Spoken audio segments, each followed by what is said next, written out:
নমস্কার। আমি নন্দিনী লাহিড়ী। আমি সাইকোলজি মেন্টর এক সহজ পাঠ। আজকে আমরা যে বিষয় নিয়ে আলোচনা করব তা হলো মোটিভেশন বা প্রেরণা। এই মোটিভেশন বা প্রেরণা হলো আমাদের জীবনের মানসিক চালিকা শক্তি, যার দ্বারা আমরা আমাদের জীবনের নির্দিষ্ট লক্ষ্যে পৌঁছতে পারি। আমাদের প্রত্যেকের জীবনে কিছু না কিছু লক্ষ্য এবং গোলস আছে। এই গোলসে পৌঁছানোর কেন আমরা মোটিভেটেড ফিল করি, কেন আমরা পৌঁছবো? কারণ এর দ্বারা আমরা আমাদের জীবনের চাহিদাগুলোকে মেটাতে পারবো। একজন স্টুডেন্টের জীবনে যদি চাহিদা দেখি যে তার এই মুহূর্তের গোলস হলো পরীক্ষায় ভালো মার্কস আনা, এই মার্কসের নিরিখে সে পরবর্তীকালে একটি ভালো কলেজে বা একটি ভালো ইউনিভার্সিটিতে সে সুযোগ পাবে তার পছন্দের সাবজেক্ট পড়ার, এবং তার পরবর্তীকালে সেই সাবজেক্টকে সে কেরিয়ার হিসেবে গড়তে পারবে। একজন ইয়াং অ্যাডাল্ট যে এখন কেরিয়ার গড়ার দিকে রয়েছে, তার প্রথম চাহিদা হলো যে একটা ভালো চাকরি পাওয়া বা ভালো কিছু ব্যবসা করে রোজগার করা, কারণ সেই রোজগার দিয়ে সে তার পরিবারের চাহিদা মেটাতে পারবে। তার স্বামী বা স্ত্রী, তার পুত্র, তার কন্যা, তার বাবা মা এবং তার বাড়িতে আরো যারা রয়েছে তাদের প্রত্যেকের চাহিদা সে মেটাতে পারবে। অ্যাজ ওয়েল অ্যাজ সে তার নিজের চাহিদাও, প্রত্যেকের আমাদের নিজের চাহিদা থাকে একটা বাড়ি বানানো বা একটা গাড়ি কেনা, বা হতে পারে বিভিন্ন জায়গা সে ঘুরে বেড়াতে চায়, তার লাইফটাকে এক্সপ্লোর করতে চায়। কিন্তু এক্সপ্লোর করতে গেলে তো মানি দরকার, টাকা ছাড়া তো সম্ভব নয়। তো টাকার চাহিদা মেটানো কিভাবে সম্ভব? রোজগার করে। তো আমাদের জীবনে জন্ম লগ্ন থেকেই এই চাহিদা থাকে। এই চাহিদা কম বেশি ব্যক্তি বেশি বিশেষে হতেই পারে। যেমন অনেক সময় আমরা বলে থাকি যে দেখো, এই ব্যক্তিটির চাহিদা কিছুতেই মেটে না, এত কিছু দেওয়া হয়, এত কিছু করা হয়, তাও এর কোনো কিছুতেই সন্তুষ্টি নেই। আবার অনেকের ক্ষেত্রে আমরা এরকম বলে থাকি যে এই ব্যক্তিটি অল্পেতেই খুশি, তার আর কোনো চাহিদা নেই। তো চাহিদা ম্যান টু ম্যান ভ্যারি করতে পারে, কিন্তু কোনো মানুষের চাহিদা থাকবে না তা হতে পারে না। মনুষ্য জীবনের চাহিদার পরিধি অনেক বিস্তৃতি, অনেক ব্যাপক। কারণ আমরা কর্মজীবন, সংসার জীবন, সামাজিক জীবন অনেকগুলোর সঙ্গে আমরা যুক্ত থাকি। কিন্তু যদি একটা অ্যানিমেলের সাথে কম্পেয়ার করা হয় তাহলে দেখা যায় যে তাদের পরিধিটা, চাহিদার পরিধিটা অনেক সীমিত। তারা তাদের ক্ষুধা নিবারণের জন্য শিকার করে, তারা নিদ্রা করে এবং রিপ্রোডাকশন করে। এর বাইরে তাদের জীবনে আর অনেক কিছু চাহিদা নেই, বিশাল কিছু চাহিদা নেই। কিছু কিছু অ্যানিমেল তারা একসঙ্গে থাকতে পছন্দ করে, যেমন দলবদ্ধভাবে থাকতে পছন্দ করে, যেমন হাতি বা সিংহ বা এই ধরনের আরো কিছু অ্যানিমেল রয়েছে। এছাড়া এর বাইরে তাদের স্কুল জীবনের চাহিদা, কলেজ জীবনের চাহিদা বা কর্মজীবনে কি করব, কালকে আমার জীবনটা কেমন ভাবে কাটবে, টাকা কি করে জমাবো, টাকা জমানো হলো কি হলো না, এত কিছু চিন্তা দুশ্চিন্তার মধ্যে দিয়ে তাদের যেতেই হয় না।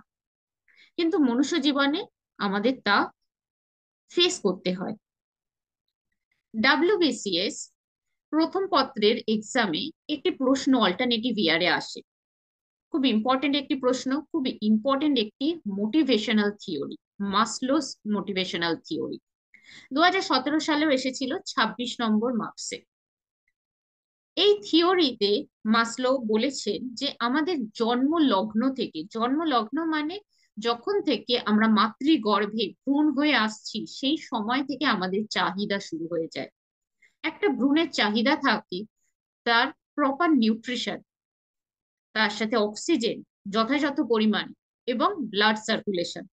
এছাড়া আরো নানাবিধ হরমোনের চাহিদা রয়েছে, যে একটা ভ্রূণ থেকে একটা ছোট মনুষ্য, একটা জীবে পরিণত হবে।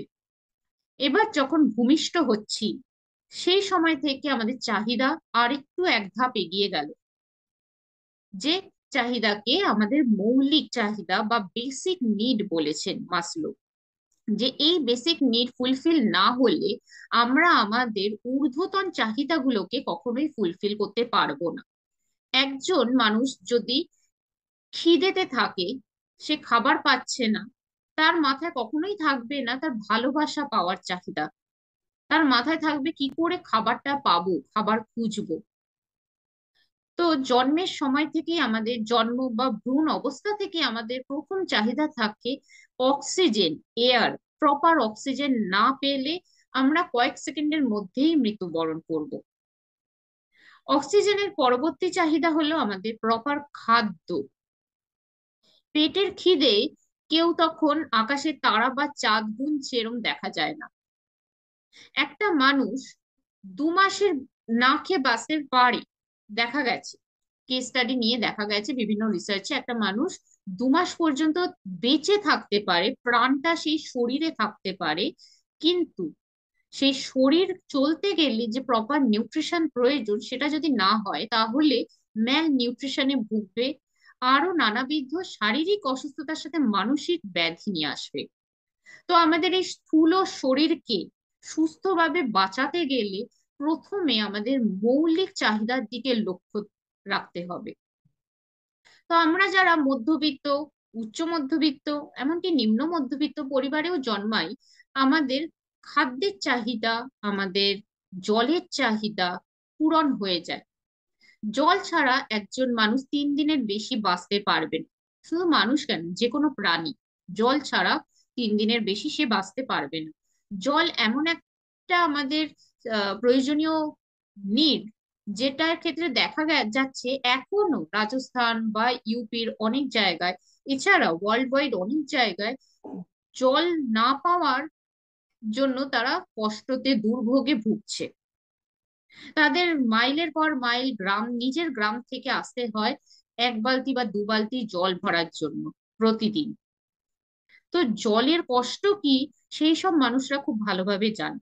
আমরা যারা আরবান সোসাইটির মধ্যে রয়েছি তারা হয়তো প্রতিনিয়ত জলের কষ্টেও কি তারা উপভোগ করতে পারছি না।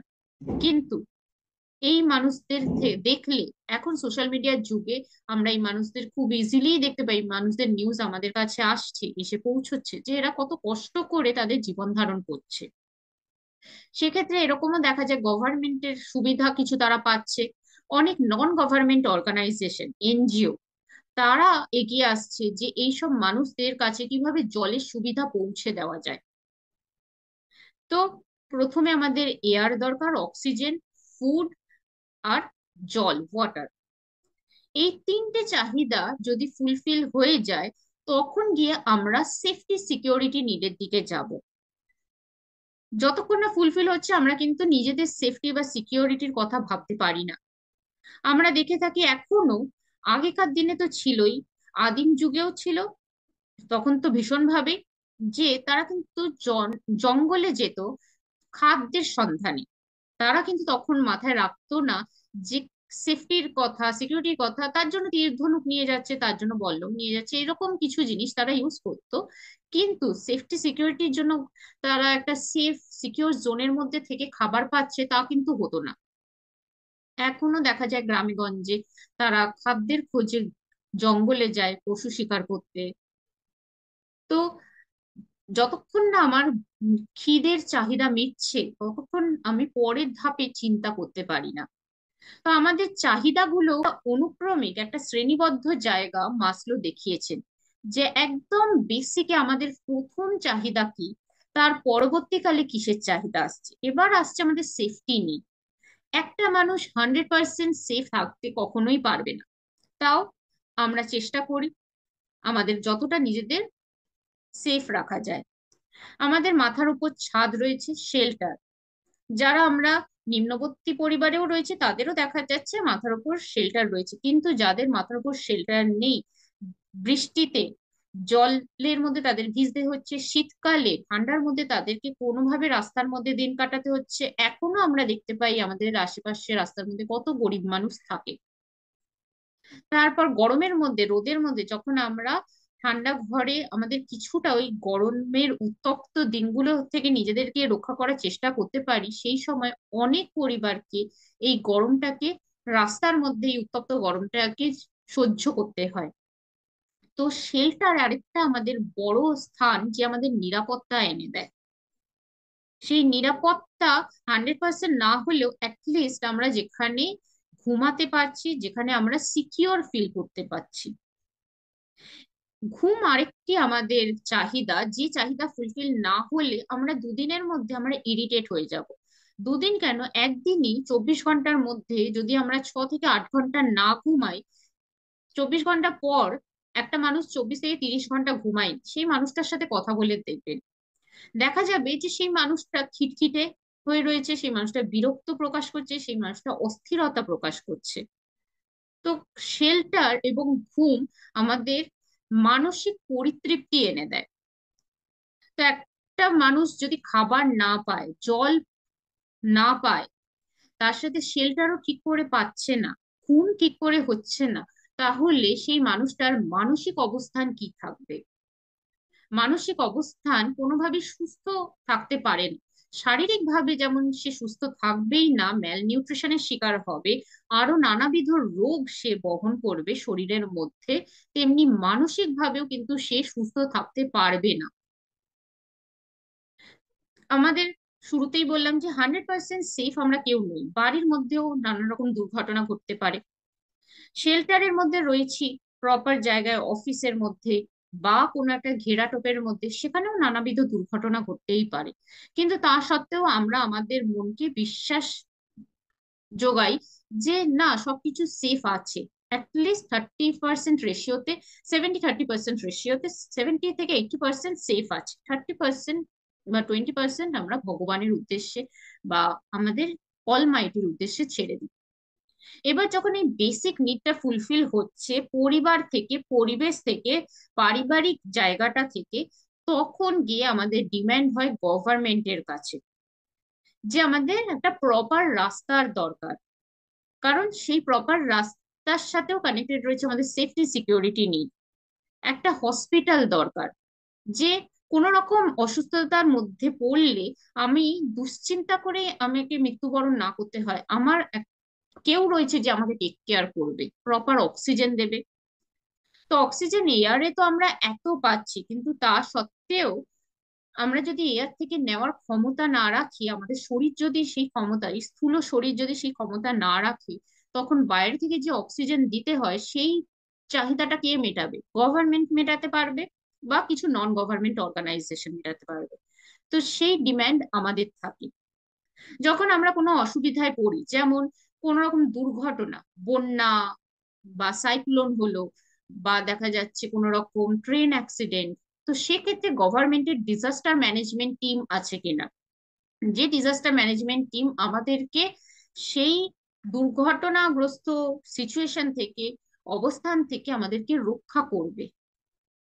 এই ডিমান্ডটা যদি গভর্নমেন্ট ফুলফিল না করে, দিনের পর দিন যদি একটা মানুষ সে কোন, তার জায়গায় খাবারের অসুবিধা সে দেখছে না, জলের অসুবিধা সে পাচ্ছে না, তার যেটুকু শেল্টার রয়েছে সেটুকুর মধ্যে সে সেফ রয়েছে, কিন্তু তার বাইরের পরিবেশে সে যখন বেরোচ্ছে এক্সটার্নাল ওয়ার্ল্ডে, সেখানে যদি সে এই ডিমান্ড গুলোকে দেখছে ফুলফিল হচ্ছে না দিনের পর দিন, মাসের পর মাস, বছরের পর বছর, সেই মানুষটাও কিন্তু সাইকোলজিক্যালি ফ্রাস্ট্রেটেড, ডিপ্রেসড হতে শুরু করবে। সে তার রাগ দেখাবে, অ্যাগ্রেশন বিহেভিয়ার দেখাবে, ইরিটেশন দেখাবে সমাজের প্রতি। তো গভর্নমেন্টেরও দায়িত্ব রয়েছে আমাদের এই বেসিক নিড গুলো ফুলফিল করার। এই মুহূর্তে আরেকটি নিড গভর্নমেন্টের তরফ থেকে আমরা ডিমান্ড করে থাকি, যে অনলাইন সার্ভিস, যেখানে যাচ্ছি সেখানে যেন একটা নেটওয়ার্কের ব্যবস্থা করে দেওয়া হয়, সেটা রেলওয়ে স্টেশন হোক, সেটা এয়ারপোর্ট হোক, বা কোনো হোটেল রেস্টুরেন্ট হোক।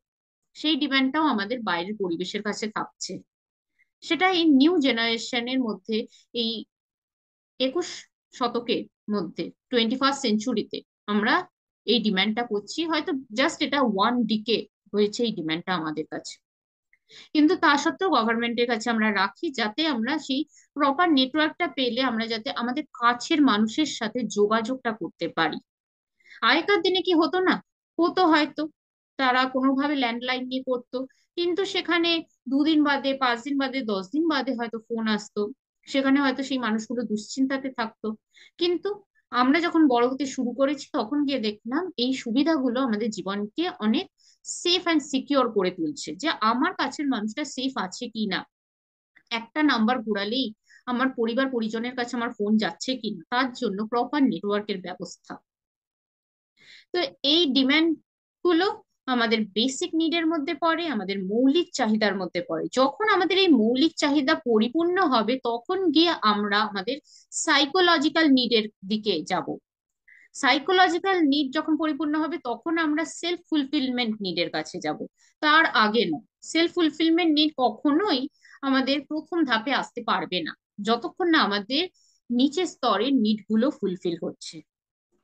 তো আমাদের সাইকোলজিক্যাল নিড কি, আমাদের সেলফ ফুলফিলমেন্ট নিড কি, তা যদি জানতে হয় আমাদের লাইভ ক্লাস জয়েন করো। আমাদের লাইভ ক্লাস সে তোমরা প্রপার নোটস পাবে এবং রেকর্ডিংস পাবে, ভিডিও রেকর্ডিংস। এবার যদি কেউ প্রথম পত্রের লাইভ ক্লাস জয়েন করতে পারছো না, তার জন্য কিছু সুবিধা রয়েছে। সে আমাদের প্রি রেকর্ডেড ভিডিওকে ইউজ করতে পারবে এবং নোটসও সে কিনতে পারবে। তো আমাদের এখানে স্ক্রিনে যে নাম্বারটি দেওয়া রয়েছে সেই নাম্বারে তোমরা যোগাযোগ করো। যোগাযোগ করলেই তোমাদের কাছে নোটস এবং প্রি রেকর্ডেড ভিডিওস তোমরা প্রত্যেক কটা চ্যাপ্টার ধরে প্রথম প্রথম পত্রের এই মুহূর্তে যে নোটসটি অ্যাভেলেবেল রয়েছে সেটি হচ্ছে বাংলায় নোটস। বাংলায় নোটস এবং বাংলায় ভিডিও প্রত্যেক কটা চ্যাপ্টার ধরে ধরে গুছিয়ে তৈরি করা আছে। তোমরা আমাদের সাথে যোগাযোগ করো এবং সেই সুযোগ সুবিধাটা তোমরা উপভোগ করো। নমস্কার।